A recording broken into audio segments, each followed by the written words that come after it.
আমি আপনাদের সামনে সূরা তাওবার 111 নম্বর আয়াতে কারিমা তেলাওয়াত করেছি। এই আয়াতে আল্লাহ তাআলা বলেন, ইন্নাল্লাহা আশতারা মিনাল মুমিনিনা আনফুসাহুম ওয়া আমওয়ালাহুম বিআন্না লাহুমুল জান্নাহ। আল্লাহ বলেন, নিশ্চয়ই আল্লাহ ক্রয় করে নিয়েছেন মুমিনদের থেকে তাদের জান, তাদের মাল, বিনিময় হলো আল্লাহর দেওয়া জান্নাত। يقاتلون في سبيل الله فيقتلون ويقتلون। তারা আল্লাহর রাস্তায় লড়াই করবে, কাফেরদেরকে তারা হত্যা করে জাহান্নামে পাঠাবে এবং তাদেরকে শহীদ করা হবে, তারা জান্নাতে পৌঁছে যাবে।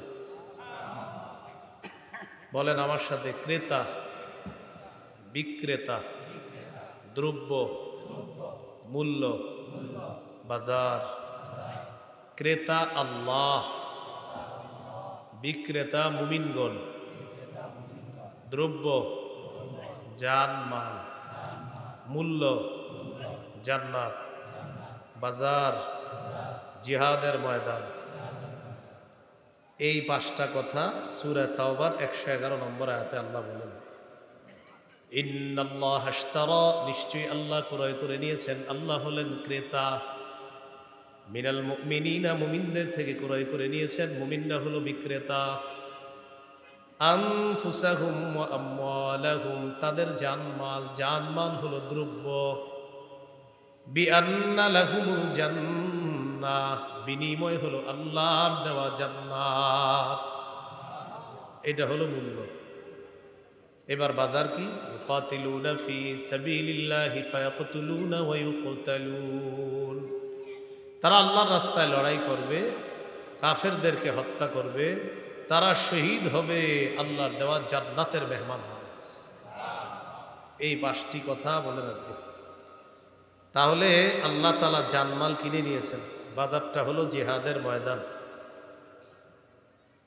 জিহাদ কি? সূরাতুস সফফি 10, 11, 12 নম্বর আয়াতে আল্লাহ বলেন, 28 পারা 11 নম্বর পৃষ্ঠা,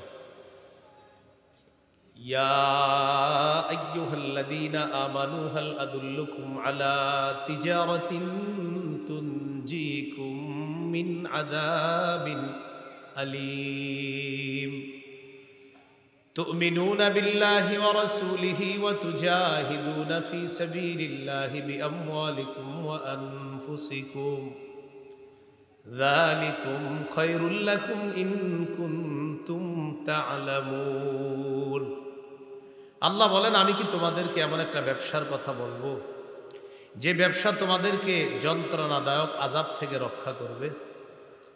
সেই ব্যবসাটা হলো তোমরা আল্লাহকে বিশ্বাস করবা, রসুলকে বিশ্বাস করবা, জানমাল নিয়ে আল্লাহর রাস্তায় লড়াই করবা। এই ব্যবসা তোমাদেরকে আযাব থেকে রক্ষা করবে। যালিকুম খায়রুল লাকুম ইন কুনতুম তা'লামুন। তোমরা যদি জানতে, এটাই তোমাদের জন্য কল্যাণ। ইয়াগফির লাকুম যুনুবাকুম ওয়া ইউদখিলকুম জান্নাতিন তাজরি মিন তাহতিহাল আনহার। এতে করে আল্লাহ তোমাদের অতীতের সব গুনাহ মাফ করে দিবে। তোমাদেরকে এমন বাগানে প্রবেশ করাবে যার তলদেশ দিয়ে নহর সমূহ প্রবাহিত হয়। ওয়া মাসাকিনা তাইয়্যিবাতান ফি জান্নাতি আদ। তোমাদেরকে আল্লাহ তাআলা চিরস্থায়ী বসবাসের জান্নাতের মধ্যে তোমাদের মনোভূত ঘর বাড়ির মালিক আল্লাহ তোমাদেরকে বানাবে। যালিকাল ফাউজুল আযীম। আল্লাহ বলেন, এটা মহান সফলতা। ওয়া উখরা তুহিব্বুনাহা নাসরুম মিনাল্লাহি ওয়া ফাতহুন করিব ওয়া বাশশিরিল মুমিনিন। আল্লাহ তাআলা তোমাদের মনোভূত আরো অনেক নিয়ামত তোমাদেরকে দান করবেন। এর মধ্যে একটা হলো আল্লাহর পক্ষ থেকে তোমাদের কাছে সাহায্য আসবে, আসন্ন বিজয় আল্লাহ তোমাদেরকে দান করবেন। শেষে আল্লাহ বলেন, ওয়া বাশশিরিল মুমিনিন, নবী মুমিনদেরকে আপনি সুসংবাদ জানাবেন। সূরা হুজুরাতের 15 নম্বর আয়াতে আল্লাহ বলেন, ইন্নামাল মুমিনুনা আল্লাযীনা আমানু বিল্লাহ ورسوله ثم لم يرتابوا وجاهدوا بأموالهم وأنفسهم في سبيل الله আল্লাহ তাআলা বলেন প্রকৃত ঈমানদার হলো তারা যারা আল্লাহকে বিশ্বাস করে, রাসূলকে বিশ্বাস করে, সামান্য সন্দেহ করে না, জানমাল নিয়ে আল্লাহর রাস্তায় লড়াই করে। আল্লাহ তাআলা বলেন তারা হলো খাঁটি ঈমানদার। উলাইকা হুমুস সাদিকুন, আমি আল্লাহ পবিত্র কোরআনে তাদেরকে খাঁটি সত্যবাদী বলে ঘোষণা করলাম। ঈমান আল্লাহকে, রাসূলকে বিশ্বাস করা, সন্দেহ না করা, জানমাল নিয়ে জিহাদ করা। আল্লাহ বলেন কোরআনে বলে দিলাম তারা খাঁটি সত্যবাদী। আবু দাউদের হাদিস 2504 নম্বর হাদিস। ক্বালা রাসূলুল্লাহ সাল্লাল্লাহু আলাইহি ওয়াসাল্লাম জাহিদুল মুশরিকিনা বিআমওয়ালিকুম ওয়া আনফুসিকুম ওয়া আলসিনাতিকুম। নবীজি বলেন তোমরা মুশরিকদের সাথে লড়াই করো তোমাদের সম্পদ দিয়ে, তোমাদের জান দিয়ে, তোমাদের জবান দিয়ে। নবী বলেন সম্পদ দিয়ে লড়াই করো, জান দিয়ে লড়াই করো, তোমাদের জবানের মাধ্যমে লড়াই করো। এক নাম্বার নবী বললেন মাল দিয়ে লড়াই করো। আমাদের দেশে জিহাদ ফরজ হওয়ার আগ পর্যন্ত এখন আমরা মাল কোথায় দিব? ফিলিস্তিনের মুজাহিদদের জন্য ফান্ড কালেকশন করে তাদের কাছে পাঠাতে হবে। এটা জান, এটা হলো মাল। আর জান, আমাদের দেশের বিজ্ঞ মুফতি সাহেবরা যদি ফতুয়া দেয় জিহাদ ফরজ, তখন জান দিয়ে জিহাদ করে। 3 নাম্বার আলসিনাতিকুম, জবান দিয়ে জিহাদ করবা। ফিলিস্তিনের বিরুদ্ধে গোটা দুনিয়াও যদি এখন হয়ে যায়, গোটা দুনিয়ার বিরুদ্ধে আমাদের বলতে হবে। এটা হলো জবান দিয়ে বলতে থাকে। বুঝে আসছে সবার কথাগুলো? জিহাদের নিয়ত আছে সবার? কার কার আছে দেখি? মাশাআল্লাহ, হাত নামা। জিহাদের নিয়ত না থাইকা যদি মারা যান, মুনাফিকি মৃত্যু। সহিহ মুসলিমের বর্ণনা 1910 নম্বর হাদিস, 1910 নম্বর হাদিস। قال رسول الله صلى الله عليه وسلم من مات ولم يغزو ولم يحدث به نفسه مات على شعبة من النفاق।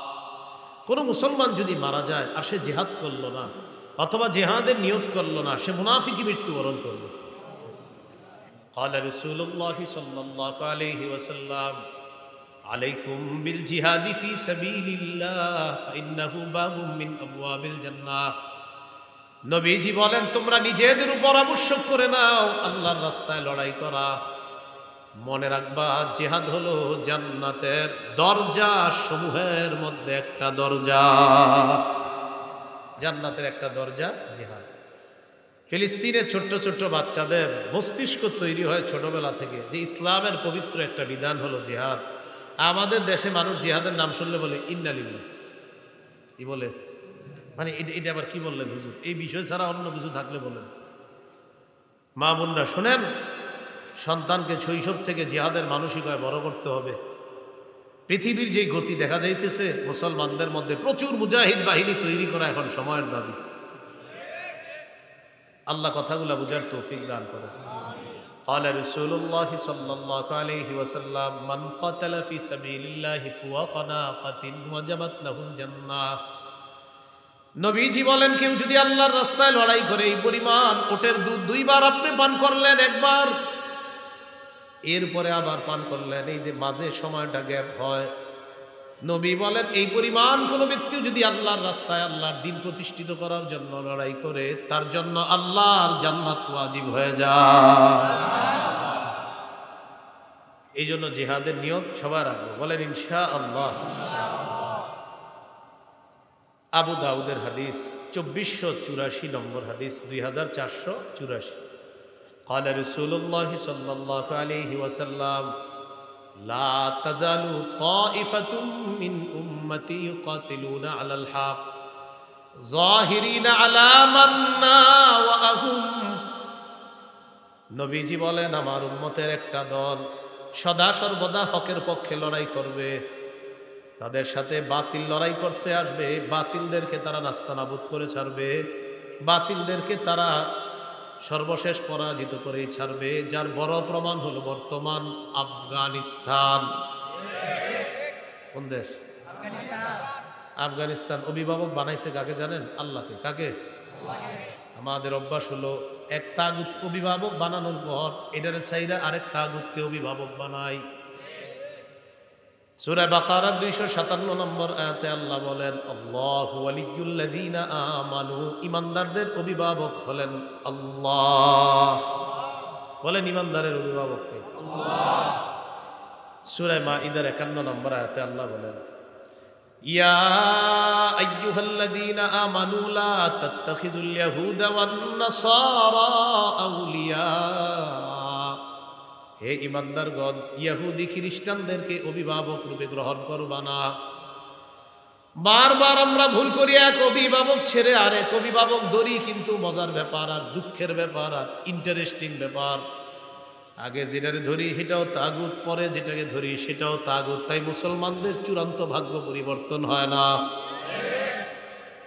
এই জন্য বাংলাদেশে একটা সময় চলতেছে এখন যদি হুজুররা গুতাগুতি বন্ধ না কইরা এখন যদি এক না হইতে পারে, আগামী 50 বছর এই সুযোগ আর আসবে না। এটা এখন আমাদের বাংলাদেশের সব মুসলমানদের মনের দাবি একটা এখন, যে আমরা বাংলাদেশে ইসলামী মাইন্ডের কোন নেতা চাই। এটা সব মুসলমানদের না মনের চাওয়া। আপনি খুঁজে দেখেন, হাঁটতে হাঁটতে সবারই না চাওয়া। কিন্তু এই সুযোগটা যদি কাজে না লাগাই, তবে ওই যে ওই এক তাগুত ছাইরা আরেকটারে ধরি, বৃষ্টি থেকে বাঁচার জন্য ঝর্ণার নিচে এসে দাঁড়াই। কোথেকে বাঁচার জন্য কই দাঁড়াই? কেউ আপনার ঝর্ণার নিচে কেন? বাইরে বৃষ্টি, এখানে কি? ও আচ্ছা। এই ভুল বারবার করলে ভাগ্য পরিবর্তন হবে না। আবু বকর, ওমর, উসমান, আলী রাদিয়াল্লাহু তাআলা আনহুম, তাদের যুগের সেই খেলাফতে রাশেদা, খেলাফত ব্যবস্থা ছাড়া মুসলমানদের চূড়ান্ত ভাগ্য পরিবর্তন হবে না, হতে পারে না কিয়ামত পর্যন্ত। তো বলছিলাম, রাসূলুল্লাহ সাল্লাল্লাহু আলাইহি সাল্লাম বলেন, লা তাজালু তাইফাতুম মিন উম্মতি ইউকাতিলুনা আলাল হক, আমার উম্মতের একটা দল সদা সর্বদা হকের পক্ষে লড়াই করবে। যাহিরিনা আলা মান্না ওয়া আহুম, তাদের বিরুদ্ধে যারা থাকবে তাদেরকে তারা পরাজিত করে ছাড়বে। হাত্তা ইউকাতিলা আখির উম্মতি আল মাসিহ আদ-দাজ্জাল, এমনকি আমার উম্মতের সর্বশেষ দলটি দাজ্জালকে পর্যন্ত পরাজিত করবে। আমার উম্মতকে আল্লাহ বিজয় দান করবে। আবু দাউদের 2532 নম্বর হাদিসের বর্ণনা, 2532। এই হাদিসে কি বলে দেবে? قال رسول الله صلى الله عليه وسلم ثلاثة من أصل الإيمان, নবীজি বলেন ঈমানের মূল হলো তিনটা। বলেন ঈমানের মূল কয়টা? মানে অনেকগুলো আছে, এর মধ্যে সবচেয়ে বেশি মূল কয়টা? এক নম্বর, আল কাফু আম্মান ক্বালা লা ইলাহা ইল্লাল্লাহ। পড়েন তো আপনি আমার সাথে পড়েন। এ দেখেন, উনি পড়ছে না? আমিও দাবি করে আমি মুমিন, আর উনিও দাবি করে উনি মুমিন। আমার উপর প্রথম কাজ হলো আমি ওনারে কষ্ট না দেওয়া। এটা ঈমানের মূল বিষয়ের একটা বিষয়, যে লা ইলাহা ইল্লাল্লাহ ওয়ালাকে তুমি কষ্ট দিবা না। এটা প্রথম। আল কাফু আম্মান ক্বালা লা ইলাহা ইল্লাল্লাহ, যে লা ইলাহা ইল্লাল্লাহ মুখে বলে, অন্তরে বিশ্বাস করে, এই ব্যক্তিকে আমি কষ্ট দিতে পারবো না। এটা ঈমানের মূল বিষয়ের একটা বিষয়। দ্বিতীয় বিষয়, ওয়ালা নুকাফিরুহু বিজাম্মিন, কোন মুমিনকে শুধু গুনাহের কারণে আমরা তাকে কাফের বলবো না। তিন নাম্বার, ওয়ালা নুখরিজুহু মিনাল ইসলামি বিআমালিন, কোন আমলের কারণে কোন মুসলমানকে ইসলাম থেকে বের করে দিব না। কোন আমলের কারণে ইসলাম থেকে তাকে আমরা বের করে দিব না। হ্যাঁ হুজুর, তার ব্যাপারে কোনো ফতুয়া আসবে, এটা ফতুয়া বিভাগ ফতুয়া দিবে, আপনি কথায় কথায় কাউরে কাফের বলে ফেলবেন। তাহলে ঈমানের মূল বিষয় তিনটা। এক নাম্বার, আল কাফু আম্মান ক্বালা লা ইলাহা ইল্লাল্লাহ, যে ব্যক্তি বলে লা ইলাহা ইল্লাল্লাহ তাকে কোনো কষ্ট না দেওয়া। দুই নাম্বার, ওয়ালা নুকাফিরুহু বিজাম্বিন, কোন মুমিনকে গুনাহের কারণে আমরা কাফের বলবো না। তিন নাম্বার, ওয়ালা নুখরিজুহু মিনাল ইসলামি বিআমাল, কোন মুমিনের কোন আমল দেখাই তাকে আমরা ইসলাম থেকে বের করে দিব না। এরপর আল্লাহ নবী বলেন, ওয়াল জিহাদু মাযিন মুনযু বাসানি আল্লাহু ইলা আইয়ুকাতিলা আখির উম্মতি আদ-দাজ্জাল। নবী বলেন, আমি যেদিন থেকে আল্লাহ আমাকে নবুয়ত দান করছেন, সেদিন থেকে জিহাদ জারি আছে, জিহাদ ফরজ আছে, কিয়ামত পর্যন্ত চলতে থাকবে। আমার উম্মতের শেষ দলটা দাজ্জালের সাথে লড়াই করা পর্যন্ত আমার এই জিহাদের যে বিধান আল্লাহ দিয়েছেন কিয়ামত পর্যন্ত এটা চলতেই থাকবে। তাহলে কিয়ামত পর্যন্ত জিহাদ চলতে থাকবে। এবার আমার সাথে বলেন, বলেন কোন জালেমের জুলুম, কোন বিচারকের বিচার জিহাদকে বাতিল করতে পারবে না। নবীজি বলেন লা ইউতিলুহু জাওরুজা ইরিন ওয়ালা আদলু আদিলিন, কোন জালেমের জুলুম আর কোন বিচারকের বিচার জিহাদকে বাতিল করতে পারবে না। কোন দেশের সুপ্রিম কোর্ট হাইকোর্ট যদি ফতোয়া দেয়, হাইকোর্ট যদি এই বিচার দেয়, এই রায় দেয়, হাইকোর্টের পক্ষ থেকে যদি এই বিচার আসে আর এই রায় আসে, পেপারে আসছে কি আসছে, যে দেশে জিহাদ করা যাবে না, জিহাদের বিধান বাতিল, নবীজি বলেন তোমরা বলে দিবা তুই বাতিল। কারণ বিচারকের বিচার তো জিহাদ বাতিল করতে পারে না। তো কেউ যদি বলে জিহাদ বাতিল, আপনি বলবেন প্রিয় ভাইয়া আপনি বাতিল, প্রিয় বিচারক আপনি বাতিল, বলবে এটা কোনো কথা? বলবে আমাদের নবী বলছে আপনি বাতিল। কারণ আপনার বিচার জিহাদ এটা বাতিল করতে পারবে না। নবীর আল্লাহ যেদিন থেকে নবী বানাইছে কিয়ামত পর্যন্ত জিহাদের বিধান চালু থাকবে। আপনার মতো বিচারকের বিচার আর কোন জালেমের জুলুম কিয়ামত পর্যন্ত পবিত্র জিহাদকে বাতিল করে নাই, করতে পারবে না। আপনি করলেও হবে না, আপনি বাতিল হবেন। এই হলো জিহাদের বিধান। আল্লাহ আমাদেরকে বুঝার তৌফিক দান করুন। তবে ওই বিষয়টা গুরুত্বপূর্ণ। আমরা জিহাদ করব কখন? এদেশের বিজ্ঞ মুফতিরা ফতোয়া দিবে যখন, বিজ্ঞ মুফতি সাহেবরা ফতোয়া দিতে হবে। আপনি সকালে গিয়ে আবার কিছু উড়াই দিয়ে নেবেন, বিজ্ঞ মুফতি সাহেবদের ফতোয়া লাগবে, তখন জিহাদ ফরজ হবে। আল্লাহ কথাগুলা বুঝার তৌফিক দান করুন। সহিহ বুখারীর বর্ণনা 3123 নম্বর হাদিস। عن أبي هريرة رضي الله تعالى عنه قال قال رسول الله صلى الله عليه وسلم تكفل الله لمن جاهد في سبيل الله لا يخرجه إلا الجهاد في سبيله وتصديق كلماته بأن يدخله الجنة أو يرجعه في مسكنه الذي خرج منه ما نال من أجر أو غنيمة। কোন ব্যক্তি জিহাদে বের হয়েছে, শুধু জিহাদের নিয়তে বের হয়েছে এবং আল্লাহর কথাগুলা বিশ্বাস করছে, হ্যাঁ জিহাদ করলে এই এই লাভ, এগুলা জেনে সে বের হয়েছে, এই ব্যক্তি জিহাদের ময়দানে যাওয়ার পর আল্লাহ দায়িত্ব নিয়ে নেয়, হয়তো শহীদ বানায়া তাকে জান্নাতে পৌঁছায়া দিবে, না হয় প্রচুর গনিমতের মাল সহ তার ঘরে আল্লাহ তাকে ফিরিয়ে দিবে। সহিহ মুসলিমের বর্ণনা 1878 নম্বর হাদিস। قال رسول الله صلى الله عليه وسلم مثل المجاهد في سبيل الله كمثل الصائم القائم القانت بآيات الله لا يفطر من صيام ولا صلاة حتى يرجع المجاهد في سبيل الله। নবীজি বলেন কোন ব্যক্তি নফল রোজা রাখে, নফল নামাজ পড়ে আর নামাজের মধ্যে ধারাবাহিক কোরআন তেলাওয়াত করে, কোন ব্যক্তি নামাজের মধ্যে আছে, নফল নামাজের মধ্যে কোরআন তেলাওয়াত করতেছে আর লোকটা রোজা অবস্থায়, এক হলো সে রোজাদার, আরেক হলো সে নামাজের মধ্যে আছে, আরেক হলো সে আল্লাহর কোরআন তেলাওয়াত করতেছে, সবগুলাই গুরুত্বপূর্ণ। নবীজি বলেন এই ব্যক্তি কোন রকম ক্লান্তিহীন ভাবে এই ইবাদত করলে যে সওয়াব, নফল নামাজ ধারাবাহিক পরে রোজাও রাখে আর তেলাওয়াত করতেছে, কোনো ক্লান্ত নাই, এই লোকটা ক্লান্ত হয় না।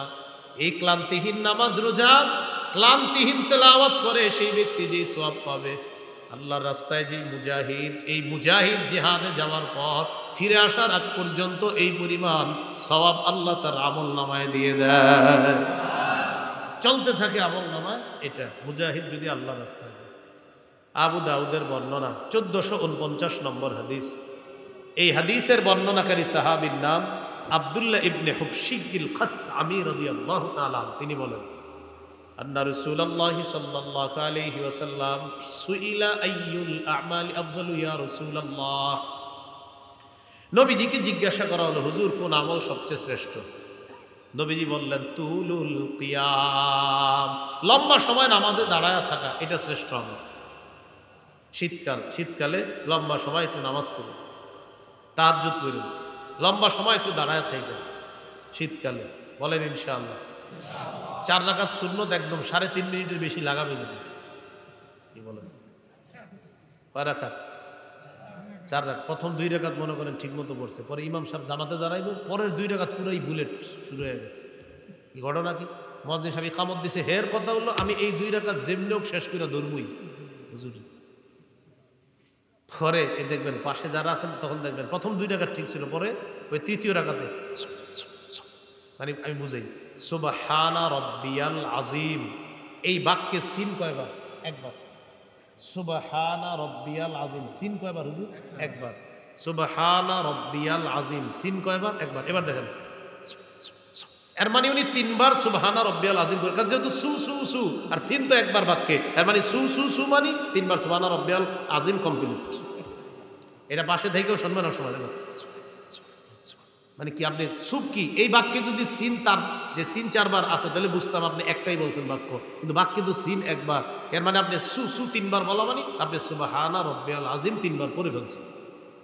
এরকম পাশে দেখবেন আল্লাহু আকবার, আল্লাহর সাথে তামাশা করেন, ফাজলামি করেন। তুলুল কিয়াম লম্বা সময় নামাজে দাঁড়ানো বড় ইবাদত। ভাই নামাজ ধীরস্থির ভাবে পড়েন, জীবনে এই কাজটা খুব সুন্দরভাবে করবেন, বলেন ইনশাআল্লাহ। উযু করবেন সুন্দরভাবে, মসজিদে নামাজ পড়বেন সুন্দরভাবে, নামাজের সাথে কোনো আপোষ করবেন না। এমনকি আলোচক যারা আলোচনা করে তাদের আলোচনা যদি মনে করেন আলোচনায় উঠাবে, তারা আলোচনার মাঝেও নামাজকে তাড়াহুড়া না করা, সফরে অন্তত আলাসরিন না আতই না এটাও সুন্দর মতো পড়তে হবে। সুবহানা রাব্বিয়াল আযীম আলা এটা সুন্দর মতো পড়তে হবে, কমপক্ষে 3 বার সুন্দর মতো পড়তে হবে। 1 মিনিটে 2 রাকাত যেন শেষ না হয়, বিষয়টা দিয়ে খেয়াল রাখুন। তো রাসূলুল্লাহ সাল্লাল্লাহু আলাইহি সাল্লাম বললেন তুলুল কিয়াম, সবচাইতে শ্রেষ্ঠ আমল আল্লাহর কাছে লম্বা সময় নামাজের মধ্যে দাঁড়িয়ে থাকা। কিলা আইয়ুস সাদাকাতি আফজালু ইয়া রাসূলুল্লাহ, হুজুর কোন সদকাটা সবচাইতে শ্রেষ্ঠ? নবীজি বললেন জাহদুল মুকিল্লি, কোন ব্যক্তি পরিশ্রম করে কষ্ট করে উপার্জন করে যেই সম্পদ, এই কষ্টার্জিত উপার্জন থেকে যদি সে আল্লাহর রাস্তায় দান করে সদকা করে মাদ্রাসায় দেয়, তার এই সদকা আল্লাহর কাছে সর্বশ্রেষ্ঠ সদকা হয়ে যায়। রিকশা চালাইছেন, কিছু টাকা কামাইছেন, 5 টাকা সদকা করছেন, মাস শেষে বেতন পাইছেন, কষ্টার্জিত এই বেতন পাওয়ার পর ইখলাসের সাথে 5টা টাকাই কোনো অসহায়কে দিছেন, এই আমলটা আল্লাহর কাছে শ্রেষ্ঠ সদকা হয়ে যায়। কিলা আইয়ুল হিজরাতি আফজালু ইয়া রাসূলুল্লাহ, হুজুর কোন হিজরত আল্লাহর কাছে সবচাইতে শ্রেষ্ঠ আপনার কাছে জানতে চাই।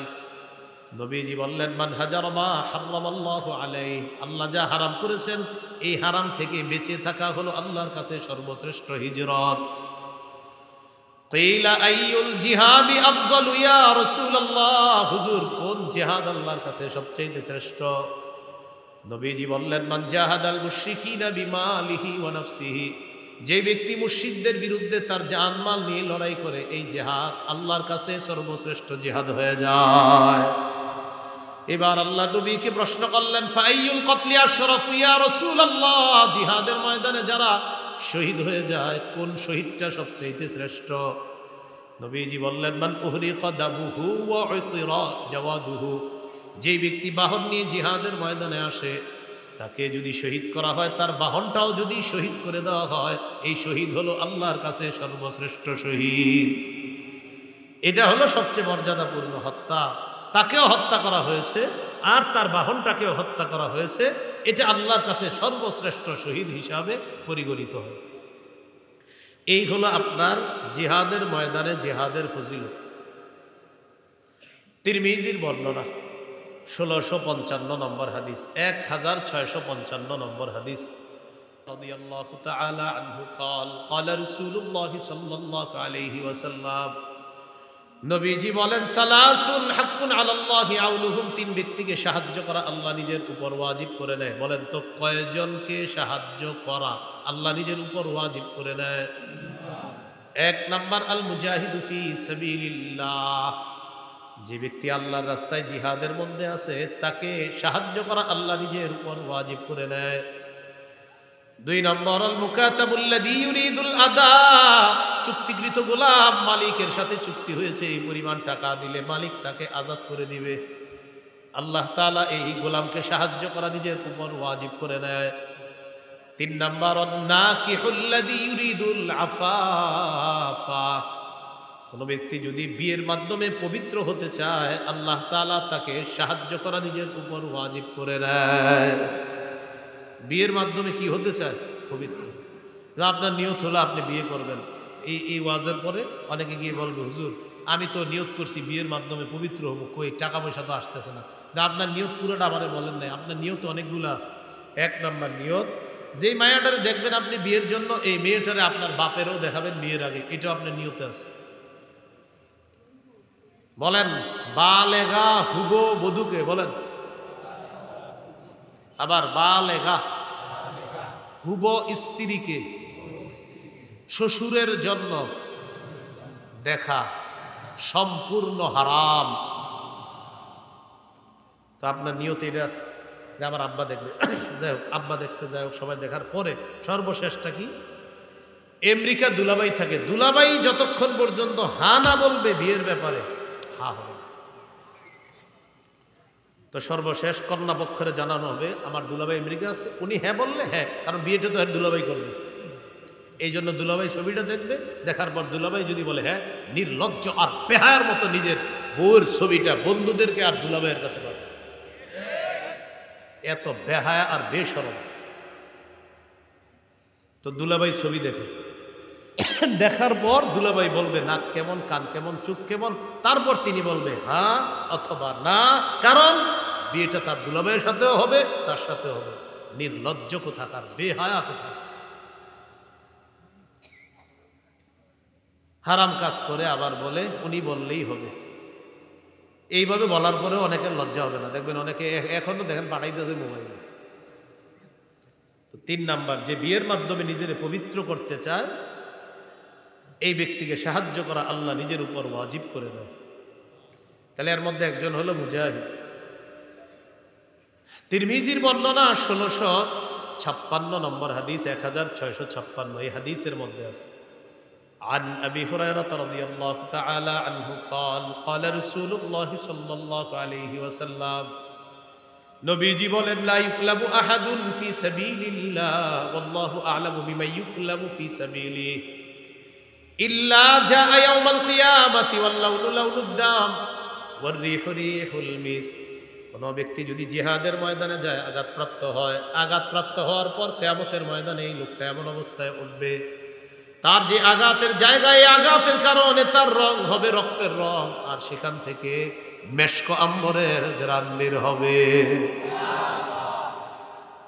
তাহলে গেল জিহাদ, জিহাদের ময়দান। এবার বলেন শহীদ, বলেন শহীদ, বলেন আল্লাহ তাআলা যদি কখনো আমাকে তৌফিক দান করে, সবাই বলেন আমি আল্লাহর পথে শহীদ হব ইনশাআল্লাহ। সহিহ মুসলিমের বর্ণনা 1909 নম্বর হাদিস। قال رسول الله صلى الله عليه وسلم من سأل الله الشهادة بصدق بلغه الله منازل الشهداء وإن مات على فراشه। এলাকার নাম কি? ফুলতলা। এই ফুলতলার একজন নিয়ত করছে, আল্লাহ আপনি যদি আমারে কখনো সুযোগ দেন আমি শহীদ হব। কোন এলাকার? ফুলতলা। তো নিয়ত করছে আল্লাহ সত্যি আমি শহীদ হব, নিয়ত করছে। সে যদি তার ঘরের বিছানায় মারা যায়, আল্লাহ তাকে শহীদদের মর্যাদায় পৌঁছে দিয়েছে। তিরমিজির হাদিস 1661 নম্বর হাদিস। বাস হয়ে গেছে তো। 1661 নম্বর হাদিস তিরমিজির এই হাদিসের মধ্যে আছে قال رسول الله صلى الله عليه وسلم ما من أحد من أهل الجنة يسره أن يرجع إلى الدنيا غير الشهيد। নবীজি বলেন জান্নাতের মধ্যে যারা থাকবে তারা কেউ দুনিয়ার মধ্যে আসতে চাইবে না, শুধু শহীদ জান্নাতের মধ্য থেকে দুনিয়াতে আসতে চাইবে। কে? শহীদ। শহীদ ছাড়া আর কেউ আসতে চাইবে না। কেন? নবী বলেন ফাইন্নাহু ইয়ারজিউ ফাইন্নাহু ইউহিব্বু আন ইয়ারজি'a ইলা দুনিয়া। শহীদ দুনিয়ার মধ্যে আসতে চায় এই কারণে, ইয়াকুল হাত্তা উকতালা 10 মাররাত।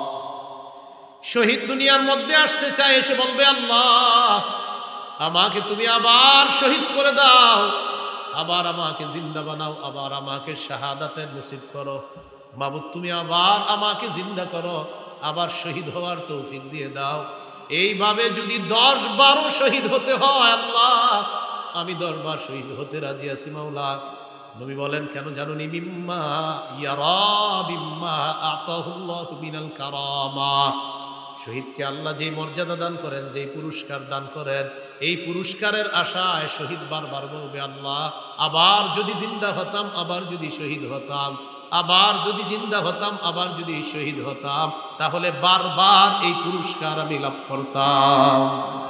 শহীদ চাইবে আমি বারবার দুনিয়াতে যাব, আবার শহীদ হব, আবার জিন্দা হব, আবার শহীদ হব। সহিহ বুখারীর বর্ণনা 2797 নম্বর হাদিস। ক্বালা রাসূলুল্লাহ সাল্লাল্লাহু আলাইহি ওয়াসাল্লাম, নবীজি বলেন, ওয়াল্লাযী নাফসি বিয়াদিহি লাওয়াদিতু আন্নী উকতালু ফি সাবিলিল্লাহ সুম্মা উহইয়া সুম্মা উকতাল সুম্মা উহইয়া সুম্মা উকতাল সুম্মা উহইয়া। নবী বলেন, আল্লাহর কসম, আমার মন চায় আমাকে শহীদ করা হোক, আবার আমাকে জিন্দা করা হবে, আবার আমাকে শহীদ করা হবে, আবার আমাকে জিন্দা করা হবে, আবার আমাকে শহীদ করা হবে, আবার জিন্দা করা হবে, আবার শহীদ করা হবে। হাদিস দ্বারা বোঝা যায় যতবার আমি শহীদ হব ততবার যদি জিন্দা করা হয়, এরপরেও যেন আবার আমাকে শহীদ করা হয়। এটা নবীর আশা। তিরমিজির বর্ণনা 1663 নম্বর হাদিস। বলেন, আল্লাহর কাছে শহীদের স্পেশাল 6টি বৈশিষ্ট্য। কয়টি বৈশিষ্ট্য? মন দিয়ে শোনেন। 5 নম্বরে কি কয় দেখেন, আগে 6টাই শুনেন, আর কি সবগুলোই শুনেন। قال رسول الله صلى الله عليه وسلم للشهيد عند الله 6 خصال। আল্লাহর কাছে শহীদের 6টা পুরস্কার, 6টা মর্যাদা। 1 নম্বর, ইগফার লাহু ফি আউয়ালি দাফআতিন ওয়া ইউরা মাকআদুহু মিনাল জান্নাহ। শহীদের শরীরের রক্তের ফোঁটাটা পড়ার সাথে সাথে তাকে জান্নাতের আসনটা দেখানো হয়, আর তার আগের গুনাহগুলো মাফ করে দেওয়া হয়। এই যে মনে করেন আমি শহীদ হচ্ছি, ওনারে শহীদ করা হচ্ছে, আল্লাহ কবুল করুন। তো মনে করেন শহীদ হবে, ওনার এই রক্তের ফোঁটাটা পড়লো, আমি শহীদ হবো, আমার রক্তের প্রথম ফোঁটাটা পড়তেছে, ওই টাইমে শহীদকে জান্নাত দেখানো, আর তার সব গুনাহ মাফ। 1 নম্বর বৈশিষ্ট্য। 2 নম্বর, ওয়ায়ুজারু মিন আযাবিল কবরি। কবরের আযাব থেকে তাকে নিরাপত্তা দেওয়া হয়, রক্ষা করা হয়। 3 নম্বর, ওয়ায়ামানু মিনাল ফাজাইল আকবরি। কিয়ামতের ময়দানের বিভীষিকাময় মুহূর্ত থেকে সে নিরাপত্তা লাভ করবে। শহীদ যে, এগুলা নিয়ে তার কোনো পেরেশানি নেই। কিয়ামতের ময়দানে কি হবে না হবে এটা নিয়ে শহীদের কোনো চিন্তা নাই, পেরেশানি নেই, এগুলো অন্য বিষয়। সুবহানাল্লাহ। কোন কোন মুহাদ্দিস বলছে ফাজাউল আকবার দ্বারা জাহান্নামের আযাব উদ্দেশ্য। 4 নম্বর, ওয়ায়ুদউ আলা রাসিহি তাজুল ওয়াকারিল ইয়াকুতা খায়রুম মিনাদ দুনিয়া ওয়া মা ফিহা। মরমর পাথর দ্বারা খচিত একটা মুকুট শহীদের মাথায় পরিয়ে দেওয়া হবে, যে পাথরটা দুনিয়া আর দুনিয়ার মাঝে যা কিছু আছে সব কিছুর চাইতে আরো উত্তম। কয় নাম্বার? 4। 5 নাম্বার, ওয়ায়ুজাওয়াজু সিনতাইনি ওয়া সাবঈনা যাওজাতাম মিনাল হুরিল ঈন। 5 নাম্বার, 72 জন হুরের সাথে তার বিয়ে দেওয়া হবে। সুবহানাল্লাহ। 6 নম্বর, ওয়াশফাউ ফি 70 মিন আকারিবিহি। তার নিকটাত্মীয়র মধ্যে কম পক্ষে 70 জনের ব্যাপারে তার সুপারিশ কবুল করা হবে। সুবহানাল্লাহ। এই 6টা বৈশিষ্ট্য শহীদের। আল্লাহ আমাদেরকে জজবাত দান করুন, আমিন। শহীদি তামান্না দান করুন, আমিন। সূরা আলী ইমরান 169 নম্বর আয়াত। এই আয়াতের একটা ব্যাখ্যা হাদিস হলো আবু দাউদের হাদিস 2520 নম্বর হাদিস, 2520 হাদিসটি মন দিয়ে শুনেন। ওলামা হযরত ছাড়া অন্যরা জবাব দেন, ওলামায়ে কেরাম ছাড়া অন্যরা। উহুদের যুদ্ধে কয়জন মুসলমান শহীদ হয়েছে? হ্যাঁ, মাশাআল্লাহ, কয়জন? 70 জন। আব্দুল্লাহ ইবনে আব্বাস রাদিয়াল্লাহু তাআলা আনহুমার বর্ণনা দেখেন কি বলে। লাম্মা উসিবা ইখওয়ানুকুম বিউহুদিন। নবী বলেন, উহুদের যুদ্ধে যখন তোমাদের ভাইয়েরা শহীদ হলো, জাআলাল্লাহু আরওয়াহাহুম ফি জাওফি তায়রি খুদরিন। আল্লাহ তাআলা তাদের আত্মাগুলা সবুজ পাখির পেটে ঢুকায়া দিছে। সবুজ পাখির পেটে দিয়ে দিছে। তারিদু আনহারাল জান্নাতি ওয়া তাকুলু মিন সিমারিহা ওয়া তাবি ইলা কানাদিলা মিন যাহাবিন মুআল্লাকাতিন ফি জিল্লিল আরশ। সবুজ পাখির পেটের মধ্যে ঢুকিয়ে দেওয়ার পর এই পাখির নদীর ঝর্ণা, ওই নদী নালা আর ঝর্ণার উপরে উড়ে উড়ে বেড়ায় আর জান্নাতের ফল খায়। জান্নাতের ফলমূল খায়, ওয়া তাবি ইলা কানাদিলা বিন যাহাবিন মুআল্লাকাতিন ফি জিল্লিল আরশ, আরশের নিচে স্বর্ণ দ্বারা তৈরি করা ফানুস আছে, ওই ফানুসের মধ্যে গিয়ে পাখিগুলা বসে। পাখি তো পাখির ভিতরে কার আত্মা? শহীদের। তো পাখিগুলা বৈশা কি বলে দেখেন, ফালাম্মা ওয়াজাদু তিবা মাক্কালিহিম ওয়া মাশরাবিহিম ওয়া মাকিলিহিম, তারা তাদের মনোভূত বাসস্থান পাইল, মনোভূত খাবার পাইল, মনোভূত পানি পাইল। এগুলা পাওয়ার পর তখন তারা কি বলে দেখেন, তখন তারা বলে মাইয়ুবাল্লিগু আন্না ইখওয়ানানা, আচ্ছা আমরা যে এত নেয়ামতের মধ্যে আছি, দুনিয়া আমাদের ভাইদেরকে কে জানায়া দিবে কথাটা, আল্লাহ আমাদের কত নেয়ামত দিস। শহীদরা বলতেছে, এতটুকু বুঝে আসছিল। হাদিসের ব্যাখ্যা হলো কেন শহীদরা এটা বলে, লিআল্লা ইয়াজহাদু ফিল জিহাদ ওয়ালা ইয়ানকুলু ইনদাল হার, যেন আমাদের দুনিয়ার ওই ভাইয়েরা জেহাদের প্রতি অনাগ্রহ না দেখায় আর অলসতা না করে। তাই শহীদরা বসে বসে বলতেছে, আমাদের এত নেয়ামতের কথা তাদেরকে কে জানাবে? আল্লাহ জবাব দিয়ে দিলেন, আমি জানাবো। উবাল্লিগুহুম আনকুম, তোমাদের বিষয়টা আমি জানিয়ে দিচ্ছি। তখন আল্লাহ সূরা আলী ইমরানের 169 নম্বর আয়াত নাজিল করছে, 4 পারা হাফিজি কোরআন মাজিদ অনুযায়ী 11 নম্বর পৃষ্ঠা, দেখবেন মাঝের একদম একটু পরে আছে আয়াতটা। আল্লাহ বলেন, ওয়ালা তাহসাবান্নাল্লাযীনা কুতিলু ফী সাবিলিল্লাহি আমওয়াতা, যারা আল্লাহর রাস্তায় শহীদ হয় তাদেরকে তোমরা মৃত বলো না, বালহুম আহইয়া, বাল আহইয়াউন, তারা জীবিত, ইনদা রাব্বিহিম ইউরযাকুন, রবের কাছে তাদেরকে রিজিকের ব্যবস্থা করা হয়, তাদেরকে খাবারের ব্যবস্থা করা হয়। তাহলে শহীদ হওয়ার নিয়ত আসেনি সবার ইনশাআল্লাহ। ক্রেতাকে, বিক্রেতা, দ্রব্য জান্নাত, দ্রব্য জান্নাত, মূল্য জান্নাত, বাজার জিহাদের ময়দান, আবার ক্রেতা বিক্রেতা, দ্রব্য জান্নাত, মূল্য জান্নাত, আর বাজার জিহাদের ময়দান। তাহলে জিহাদের ময়দান আর হলো শহীদের তামান্না, এগুলো আমরা মনে রাখবো ইনশাআল্লাহ। আল্লাহ তাআলা আমাদের সকলকে যে কথাগুলো শুনলাম বললাম, আমরা সবাই যেন কথাগুলো আমাদের জীবনে আমরা বাস্তবায়ন করতে পারি, আল্লাহ তৌফিক দান করেন। আল্লাহ আমাদের সকলকে জান্নাতে আবার একসাথে দেখা করার তৌফিক দান করেন। সুবহানাল্লাহি ওয়া বিহামদিহি, সুবহানাকাল্লাহুম্মা ওয়া বিহামদিকা, আশহাদু আল্লা ইলাহা ইল্লা আনতা, আস্তাগফিরুকা ওয়া আতুবু ইলাইক।